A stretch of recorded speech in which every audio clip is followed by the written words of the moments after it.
Hello friends, welcome back to my new vlog. तर thumbnail बघून तुम्हाला समजलंच आहे की हा जो व्हिडिओ आहे तो माझ्या डोहाळे जेवणाची मेहंदी आणि डेकोरेशनशी रिलेटेड आहे. तर रात्रीचे वाजले होते 9 आणि फौजी पण जेवण वगैरे करून गेले होते नाईट ड्युटीसाठी. आणि इथं माझी जी आर्टिस्ट मेहंदी आर्टिस्ट आहे ती आहे अक्षू. तर इथं आम्ही डोहाळे जेवणाची मेहंदी काढत बसलो होतो. तर आज रात्री अचानकच आमचं मेहंदी काढायचा प्रोग्राम ठरला, कारण यांना कळालं की यांना 5-6 दिवसासाठी बाहेर पाठवत आहेत. त्यामुळे आम्ही विचार केला होता की 5-6 दिवसानंतर डोहाळजेवणाचा कार्यक्रम करावा.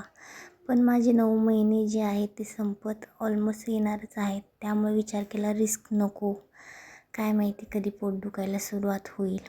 त्यामुळे हे जाण्याच्या आधीच आपली ओटी वगैरे भरून घ्यावी असा विचार केला.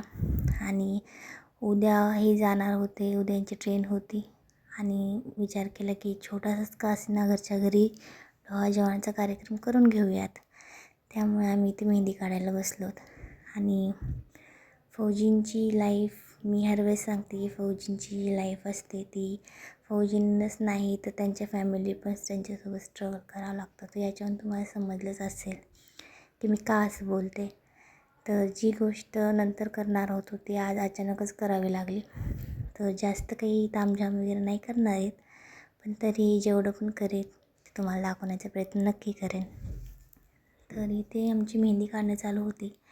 मेहंदी काढत काढत गप्पा पण चालू होत्या. आणि डोहाळे जेवण म्हणल्यावरती तुम्हाला विचार पडला असेल की माझा तर हा दुसरा बेबी आहे, तरी पण डोहाळे जेवण कसं काय.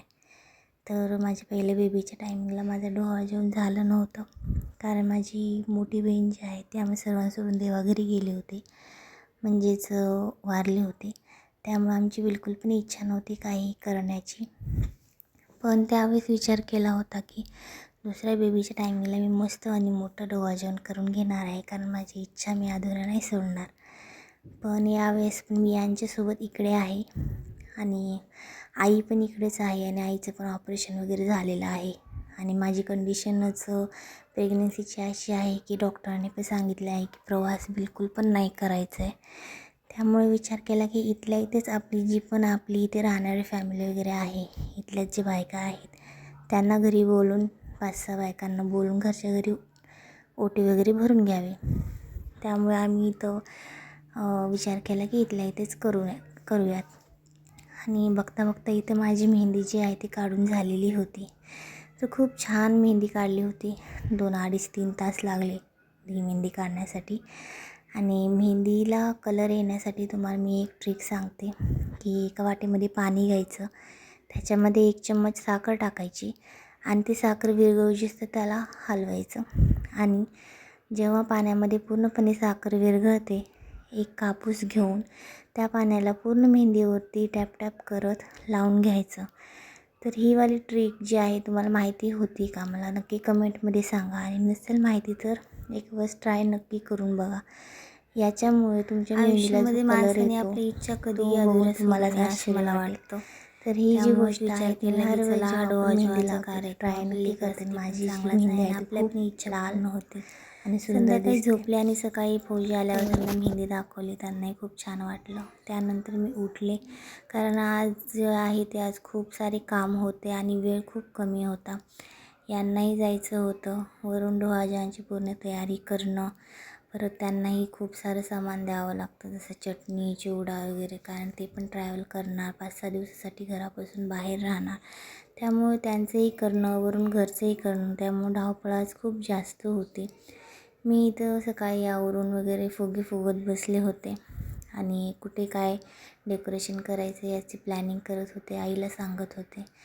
आणि जास्त मोठं डेकोरेशन किंवा जास्त वधवध नाही करणार आहे, छोटं घरच्या घरी करायचं आहे. त्यामुळे इथे मी आईला बोलत बोलत इथं डेकोरेशनची तयारी करत होते. अक्षू जी आहे ती स्वयंपाक करत होती आणि आईवर मला बोलत गेली होती, त्यामुळे मी हिला इथं डेकोरेशन करण्यामध्ये जास्त अडचण नाही झाली ना, तर ती खूप मध्ये करते. आणि आई आणि अक्षू असल्यामुळं खरंच मला खूप जास्त सपोर्टिव्ह वाटतं, कारण प्रेग्नेन्सीमध्ये असं वाटतं की आपलं कोणीतरी आपल्या जवळ असावं. भले कोणताही त्रास असो, उलटी असो किंवा कोणत्याही हॉस्पिटलचा त्रास असो तो आपल्याला सहन करावा लागतो, पण तरी आपलं माणूस कोणी जवळ असेल ना तर खरंच खूप मनाला समाधान असं वाटतं. तर आईची पण आता तब्येत वगैरे थोडीशी ठीकच आहे. ऑपरेशन वगैरे झाल्यामुळे माझ्या आता डोहाळ थोडं बहुत जेवणाची आईला तयारी पण मी चव स्वतः द्यायला येत माझ्या आहे. हाताने करत होते, तर खरंच थोडंसं हसू पण येत होतं आणि आनंद पण होत होता की चला आपल्या मनासारखं तर झालं, आपल्याच हाताने का असे न करणं. डेकोरेशन झाल्यानंतर यांचंही पूर्ण सामान वगैरे काढून पॅकिंग करणं बाकी होतं. त्याबरोबरच बायकांनाही सांगायचं होतं टायमिंग वगैरे. आणि अक्षूचा स्वयंपाक झाल्यानंतर ती पण मला थोडंसं डेकोरेशनमध्ये हेल्प करायला आली. खरं सांगू तर अक्षू आल्यापासून मला खूप जास्त हेल्पफुल झालं आहे. सर्व काम तीच करते आणि माझी अशी कंडिशन असल्यामुळे माझ्याच्यानंतर काही होतच नाही. उलट्या आणि मी स्वतःला सांभाळणं ना तीच गोष्ट माझ्यासाठी खूप मोठी आहे. कारण 9वा महिना सुरू असून पण मला एवढ्या जास्त उलट्या होतात ना. आणि आता पण थोडीशी माझी तब्येत ठीक नाही आहे, त्यामुळे माझा थोडासा आवाज चेंज वाटत असेल. डेकोरेशन तिथं आम्ही केलं आणि विचार केला ही चेअर आणि जी टेबल आहे ते पण आम्ही दुसऱ्या रूममध्ये शिफ्ट केलं. कारण आता बायका वगैरे येणार तर त्यांना बसायला पण जागा लागेल, त्यामुळे आम्ही हे सर्व टेबल आणि खुर्ची दुसऱ्या रूममध्ये शिफ्ट केली आणि तिथं जागा बनवली. तोपर्यंत फौजी साहेब पण आले होते आणि ते त्यांची बॅग वगैरे भरत होते. तोपर्यंत आम्ही इकडचं सर्व करून घेतलं आणि फायनली इथं आमचं सर्व काम आणि जे पण डेकोरेशन पूर्ण खाण्यापिण्याच्या झालं. गोष्टी होत्या यांची त्या पण पॅकिंग आम्ही इथे वगैरे झाली ठेवल्या होती. होत्या. तर जेवढा पण आम्हाला टाईम भेटला तेवढा, म्हणजे जेवढं झालं तेवढं आम्ही केलं. तर हा वाला व्लॉग तुम्हाला कसा वाटला नक्की सांगा आणि डोहाळ जेवणाचा व्लॉग बघायला विसरू नका.